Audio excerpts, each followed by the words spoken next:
Como é que se lida com crianças que já sofreram de maus tratos ou de abusos sexuais? Como é que se consegue combater a que elas não fiquem com traumas ou com sequelas?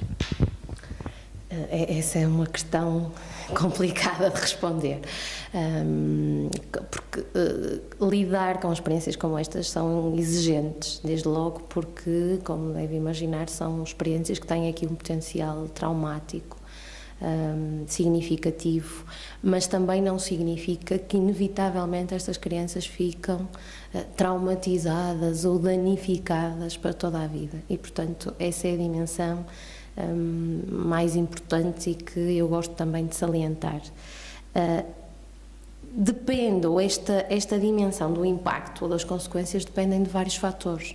Dependem de fatores como as características do abuso, porque se o abuso for a intrusividade, a maior frequência, aqui a maior proximidade entre agressor e vítima, também são variáveis potencialmente agravantes do estado e das consequências e do impacto psicológico da criança, e depois outras como as reações da família a esta situação, se esta família acredita, é capaz de dar segurança à criança, é capaz de dar suporte à criança, também interfere neste processo.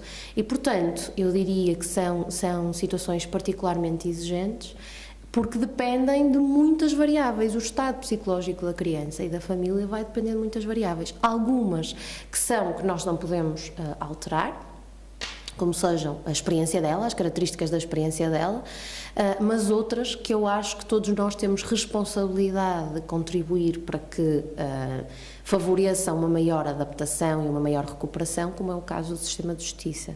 O problema em Portugal, e que é uma variável muito importante do ponto de vista do impacto psicológico, é o sistema de justiça que muitas vezes não favorece uma boa integração desta experiência, porque os processos são morosos. Uma criança que está à espera 3 anos para ver o seu caso julgado, é impossível resolver esta situação do ponto de vista psicológico, porque ela continua a estar sempre presente, porque ela tem que testemunhar. Há dados de investigação em Portugal que apontam para uma média de 8 vezes que estas crianças testemunham. As vítimas de abuso sexual testemunham em média em Portugal 8 vezes, o que quer dizer que isto não pode contribuir também para uma recuperação adaptativa. E, portanto, eu diria que lidar com estas crianças é desde logo um grande desafio, porque nós não podemos trabalhar sozinhos. Nós temos que trabalhar com os outros intervenientes, com as outras entidades de ajuda, como sejam as comissões de proteção de crianças e jovens, com o sistema de justiça e tentarmos, em conjunto, que nem sempre é uma tarefa muito fácil, que este processo seja o mais facilitado possível. Porque há dimensões que nós não podemos alterar, que é a experiência que esta criança passou. Por outro lado, não sei se também se refere à questão da família. Sim. Pronto. Por outro lado, a questão familiar nos casos de abuso sexual é muito evidente. Porquê? Porque a investigação também tem vindo a demonstrar, e de forma muito consistente, que o impacto na família é muito severo. Mesmo, quer sejam abusos extrafamiliares, praticados por alguém externo à família, quer sejam intrafamiliares, ainda que os intrafamiliares, a disrupção familiar ainda é maior.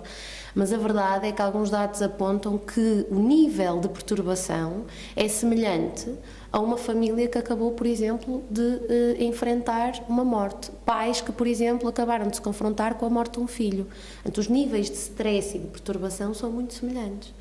E, portanto, com isto conseguem perceber que realmente há um impacto muito significativo na família, porque ficam extremamente desorganizados do ponto de vista do funcionamento, porque muitas vezes têm aqui sentimentos de culpabilização, não é? Porquê? Porquê à minha família? Porquê ao meu filho ou à minha filha?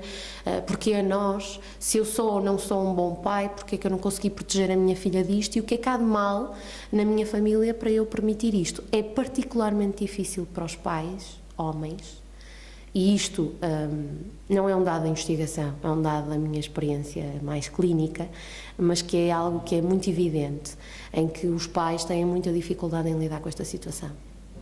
E algumas hipóteses explicativas são o facto de um pai sentir que a segurança familiar depende de si, não é? E, portanto, há aqui uma sensação de falhanço em relação a proteger a família. Não é? E eu, pai, não consegui proteger o meu filho e a minha filha, ser vítima de uma situação destas. E, por outro lado, tem mais dificuldade em lidar com estas dimensões da sexualidade, mais dificuldade em lidar com as consequências sociais desta situação.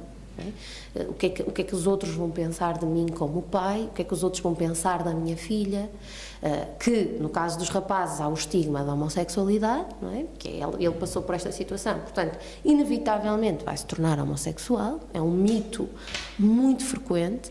Em relação às raparigas, mais nenhum rapaz vai querer estar com a minha filha, ela vai ser vista como uma qualquer.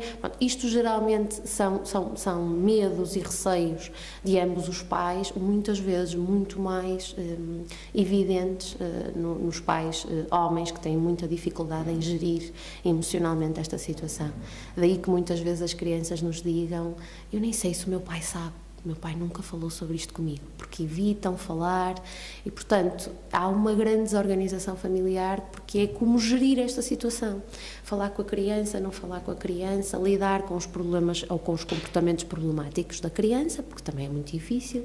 Uma criança que tem um comportamento, por exemplo, começa a ter um comportamento público sexualizado, muitas vezes os pais têm muita dificuldade em gerir isto, porque há um constrangimento muito grande também em gerir estas questões. E, portanto, é extremamente difícil. Por outro lado, é um dos maiores desafios também, porque a recuperação da criança depende de muitos fatores, como já vos disse, mas o fator que mais pesa na boa recuperação é o suporte e o apoio dos pais. E se eles não estão capazes de o fazer, é muito difícil. Daí que a intervenção nestes casos tem sempre que intervir com a família. É impossível nós intervirmos só com a criança numa situação de abuso sexual. É impossível, porque os pais são figuras-chave e se eles não estiverem adaptados, ajustados, eles não vão ser capazes de ajudar a criança neste momento.